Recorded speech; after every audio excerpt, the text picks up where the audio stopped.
অভিষেক টক YouTube চ্যানেলে সকলকে স্বাগত জানাই। আজ আমরা আলোচনা করব প্রাথমিক শিক্ষা উন্নয়ন পর্ষদ পরিচালিত প্রাথমিক শেষ পরীক্ষা বা বৃত্তি পরীক্ষা 2014 সালের প্রশ্নপত্র নিয়ে। বিষয় হচ্ছে সমাজবিজ্ঞান।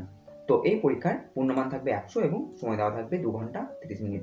এর পরবর্তী ভিডিওগুলিতে আমরা 2022 সাল পর্যন্ত প্রশ্ন উত্তরগুলি নিয়ে আলোচনা করব।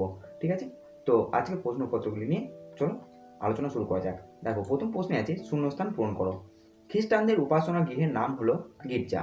এরপর প্রশ্ন, প্রথম ভারতীয় মহাকাশচারী রাকেশ শর্মা। নেক্সট প্রশ্ন, লোহা প্রথম আবিষ্কৃত হয় ড্যাশ থেকে, উত্তর হবে উল্কা।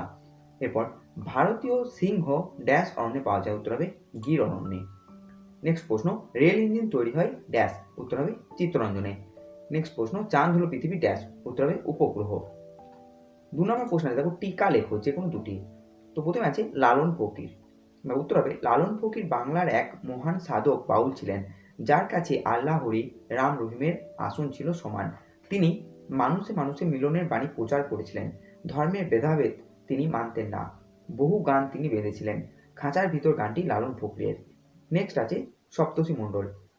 চৈত্র বৈশাখ মাস থেকে ভাদ্র আশ্বিন মাস পর্যন্ত রাতের আকাশে উত্তর পূর্ব দিকে তাকালে প্রতু, পুলহ, পুলস্ত, অত্রি, অঙ্গিরা, বশিষ্ঠ আর মরীচি এই 7টি তারা দেখতে পাওয়া যায়।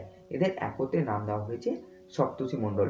তারাগুলি যদি কাল্পনিক রেখা দিয়ে যোগ করে দেখা হয় তবে জিজ্ঞাসা চিহ্নের মতো দেখায়। 7জন প্রাচীন ঋষির নাম অনুসারে এদের নামকরণ করা হয়েছে। নেক্সট দেখো হিমঘর। প্রধানত কৃষি উৎপাদন এলাকায় আলু ও অন্যান্য সবজি রাখার জন্য বড় বড় গুদাম আছে। গুদামের ভেতরটা ফ্রিজের মতো ঠান্ডা, এগুলিকে হিমঘর বলে। আলু রাখার জন্য বর্ধমান ও হুগলি জেলায় এরকম অনেক হিমঘর আছে। আলু, টমেটো, কপি প্রভৃতি সবজি পচে যাওয়ার হাত থেকে হিমঘরে সংরক্ষণ করা হয়। নেক্সট আছে গ্যালিলিও গ্যালিলি। বিশ্ব বরেণ্য জ্যোতির্বিজ্ঞানী গ্যালিলিও গ্যালিলি 1564 সালের 15ই ফেব্রুয়ারি ইতালির পিসা শহরে জন্মগ্রহণ করেন। তিনি নিজেই তৈরি করে ফেলেন একটি দূরবীন। তার সাহায্যে তিনি বৃহস্পতিবার 4টি উপগ্রহ আবিষ্কার করেন। গ্যালিলিওই প্রথম দেখান যে চাঁদ পৃথিবীর মতোই অসমান গভীর খাদে ভরা একটা পাথুরে কঠিন বস্তু। 3 নম্বর প্রশ্ন, দেখো বাম দিকের সঙ্গে ডান দিকের লাইন টেনে মেলাও। তো রানীগঞ্জ থেকে হয়ে যাবে কয়লা খনি, ছৌ নাচ থেকে হয়ে যাবে পুরুলিয়া, তাঁতের কাপড় থেকে হবে ফুলিয়া, জলসেচ থেকে কৃষিকাজ এবং মৃৎশিল্প থেকে হয়ে যাবে কৃষ্ণনগর। 4 নম্বর প্রশ্ন, দেখো একটি লাঙল ও একটি চাকার ছবি আঁকো। এটি তোমরা নিজেরাই করে নেবে। নেক্সট দেখো এক কথায় উত্তর দাও। প্রথম প্রশ্ন আছে মানুষ প্রথম কোন জন্তুকে পোষ মানিয়েছিল, উত্তর হবে কুকুর। নেক্সট প্রশ্ন, আম কোন ঋতুতে পাওয়া যায়, উত্তর হবে গ্রীষ্মকালে। এরপরের প্রশ্ন, একজন ভারতীয় জ্যোতির্বিজ্ঞানীর নাম লেখো, উত্তর হবে আর্যভট্ট। এরপরের প্রশ্ন, বিখ্যাত পোড়ামাটির মন্দির কোথায় আছে, উত্তর হবে বিষ্ণুপুরে। পরের প্রশ্ন, রবীন্দ্রনাথ ঠাকুর কোন মাসে জন্মগ্রহণ করেন, উত্তর হবে বৈশাখ মাসে।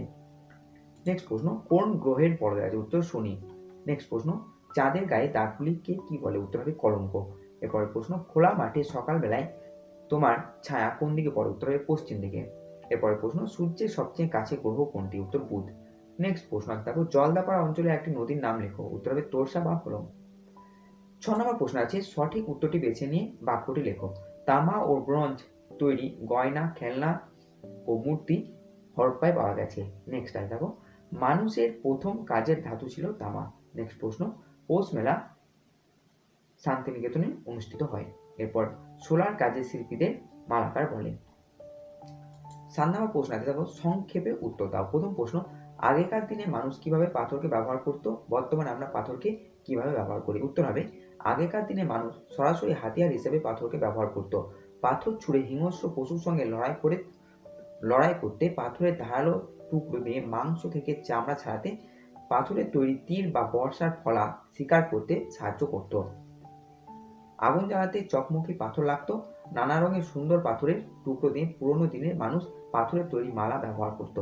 বর্তমানে বাড়ি তৈরিতে, রাস্তা ও রেলপথে, মূর্তি তৈরি, বাসনপত্র তৈরি, ফলক নির্মাণে, শিল নোড়া, ডাল ভাঙা, জাঁতা ইত্যাদি তৈরিতে আমরা পাথরকে ব্যবহার করি। নেক্সট প্রশ্ন দেখো আদিম মানুষ কিভাবে আগুন আবিষ্কার করেছিল, আগুন আবিষ্কার হওয়ার ফলে তারা কি কি সুবিধা পেল, উত্তর হবে একদিন পাথরে পাথরে ঘষে আগুনের ফুলকি বের হতে দেখে মানুষ আগুন জ্বালাতে শিখল। শুকনো গাছের ডালে ঘষা লেগে আগুন জ্বলে উঠত। বাজ পড়ে বনে আগুন ধরে যেত। এইভাবে আদিম মানুষ আগুন আবিষ্কার করেছিল। আগুন আবিষ্কার হওয়ার ফলে আগুন জেলে মানুষ ঠান্ডায় হাত থেকে বাঁচলো, আগুনে খাবার ঝলসে নিত। বন্য পশুর হাত থেকে বাঁচতে তারা আগুনের ভয় দেখাতো। তাছাড়া আগুন থেকে আলো হতো এবং তা দিয়ে অন্ধকারে চলাফেরা করত।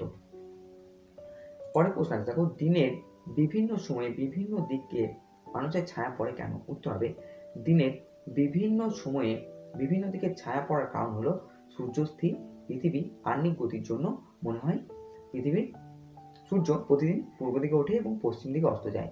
সূর্যের পূর্ব থেকে পশ্চিম দিকে প্রতিদিনের অবস্থানের আপাত পরিবর্তনের ফলে দিনের বিভিন্ন সময়ে বিভিন্ন দিকে ছায়া পড়ে। 2 নাম্বার, সূর্যকে সামনে রেখে পৃথিবী তার আপন অক্ষ বা মেরুরেখাকে কেন্দ্র করে নির্দিষ্ট গতিতে নির্দিষ্ট দিকে পশ্চিম থেকে পূর্বে অবিরামভাবে ঘুরে চলেছে। তাই পৃথিবীর আহ্নিক গতির জন্য সূর্যের ছায়া বিভিন্ন দিকে পড়ে। নেক্সট প্রশ্ন, পৃথিবী আপন মেরুরেখাকে বেষ্টন করে পশ্চিম থেকে পূর্বে আবর্তন করে বলেই সূর্য প্রতিদিন পূর্ব দিকে ওঠে এবং পশ্চিম দিকে অস্ত যায়। তাই ছায়ারও দিক পরিবর্তন ঘটে। নেক্সট প্রশ্ন, নদী আমাদের জীবনে কি কি উপকার করে? উত্তর হবে, কৃষির জন্য প্রয়োজনীয় জল ও শুষ্ক ঋতুতে কৃষির জন্য জলসেচের প্রয়োজন হলে নদীর সাহায্য লাগে। নদীর জল পরিশোধন করে আমরা পানীয় হিসাবে ব্যবহার করি। বিভিন্ন শহরে যেমন কলকাতার বেশিরভাগ অংশে গঙ্গার জল পরিশোধন করে পান করা হয়। পরিবহন ব্যবস্থার অন্যতম মাধ্যম হলো নদী। নৌকো, জাহাজ, স্টিমার প্রভৃতির সাহায্যে যাত্রী এবং মালপত্র পরিবহন করা হয়। খরস্রোতা নদীতে টারবাইন ঘুরিয়ে জলবিদ্যুৎ উৎপাদন করে বিভিন্ন কাজে ব্যবহার করা হয়। জলজ উদ্ভিদও আমাদের বিভিন্ন কাজে লাগে। 8 নম্বর প্রশ্নে দেখো, নিম্নলিখিত প্রশ্নগুলির উপযুক্ত উত্তর দাও, যে কোনো 4টি। তো এই প্রশ্নগুলির উত্তর তোমরা এখানে বললে অনেক টাইম লেগে যাবে, তাই তোমরা এখানে উত্তরগুলি কি করবে, পজ করে দেখে নেবে, ঠিক আছে? তো দেখো, প্রথম প্রশ্ন আছে, চাকা আবিষ্কারের কথা লেখো। প্রথম দিকে কি কি দিয়ে মানুষ চাকা বানাতো? লাঠি কি কি কাজে ব্যবহৃত হয়? তো দেখো, উত্তরগুলো এখানে আমি দেখিয়ে দিচ্ছি, তোমরা পজ করে উত্তরগুলো দেখে নেবে, ঠিক আছে?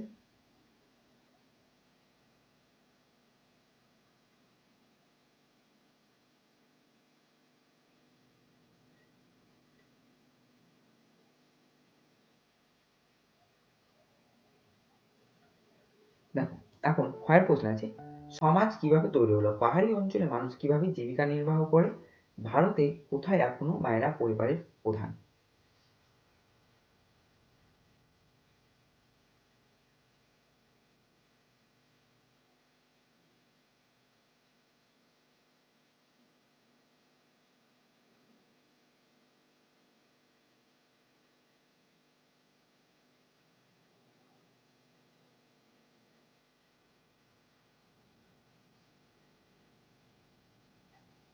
নেক্সট প্রশ্ন আছে, দেখো, শিল্পকর্ম বলতে কি বোঝায়? কুটির শিল্প ও ক্ষুদ্র শিল্প কাকে বলে? দুটি বড় শিল্পের উদাহরণ দাও।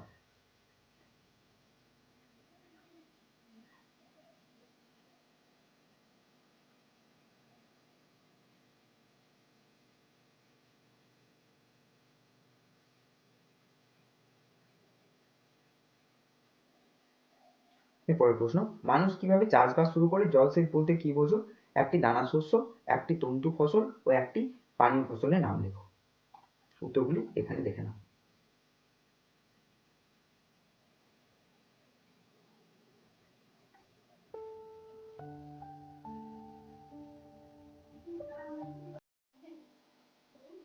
নেক্সট প্রশ্ন, চাঁদকে আমরা নানা রকম আকারে দেখি কেন? অমাবস্যা ও পূর্ণিমা কি?